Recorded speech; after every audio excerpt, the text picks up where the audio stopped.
ओ मेरी रूह को चैन दे, प्यार दे, वो खुशी बन गए हो तुम,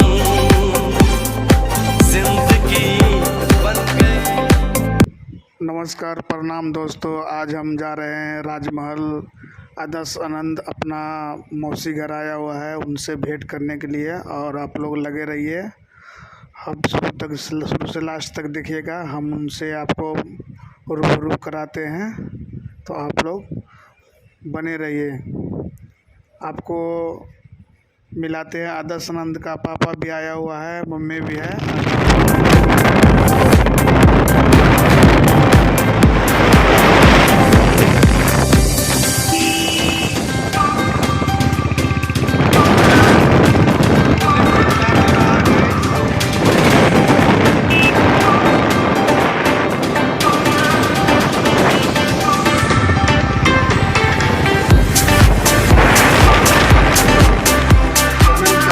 पापा जी, आज हम उनसे भेंट हो रहा है हमारा। आप लोग देखिए, तो पापा जी हैं।